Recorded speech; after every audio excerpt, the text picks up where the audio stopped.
คิดฮอดเดินแต่บ่กล้าทักไปย่านคอยนั้นไปรบกวนหัวใจ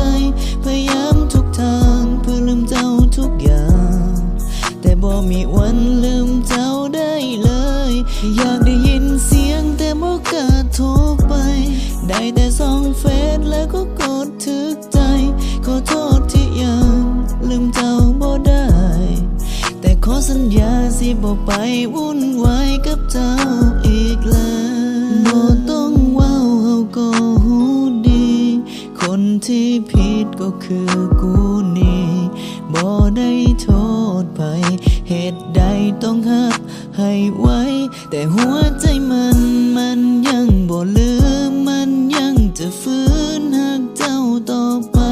ทั้งนั้นว่าเจ้าได้ไปมีหักใหม่คอยหน้าบ่อายยังหวยหาเจ้าอยู่คิดฮอดเดินแต่บ่กล้าทักไปย่านคอยนั้นไปรบกวนหัวใจพยายามทุกทางเพื่อลืมเจ้าทุกอย่างแต่บ่มีวันลืมเจ้าได้เลยอยากได้ยินเสียงแต่บ่กล้าโทรไปได้แต่ส่องเฟซแล้วก็กดทึกใจขอโทษที่ยังลืมเจ้าบ่ได้แต่ขอสัญญาสิบ่ไปวุ่นวายกับเจ้าบ่ได้คอยเจ้ากลับมาบ่ค่อยหุ่นดีมันบ่มีทางจะให้เลิกห่างคงบ่มีวันและจะให้เลิกไม่คงบ่มีวัน I'm so fucking lonely ต้องการเจ้าในตอนนี้ I wanna say sorry I love you my shorty คอยยังคงเป็นห่วงถึงว่าตอนนี้หมดสิทธิ์จะควงคงบอกว่าหากที่ให้เจ้าไปจริงใจเสมอบ่เคยหลอกลวง oh girl อยากบอกว่าค่อยมีเหตุผ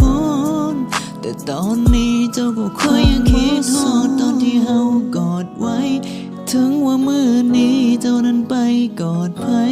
คอยยังหักเจ้ายังว่ายอมถอดใจบอกว่าเจ้าอยู่ที่ใดก็คอยเจ้าปลอดภัยคิดฮอดเดินแต่บ่กล้าทักไปย่านคอยนั้นไปรบกวนหัวใจพยายามทุกทางเพื่อลืมเจ้าทุกอย่างแต่บ่มีวันลืมเจ้าได้เลยอยากได้ยินเสียงแต่บ่กล้าโทรไปได้แต่ส่องเฟซแล้วก็กดทึกใจขอโทษที่ยังลืมเจ้าบ่ได้แต่ขอสัญญาสิบ่ไปวุ่นวายกับเจ้าอีกแล้ว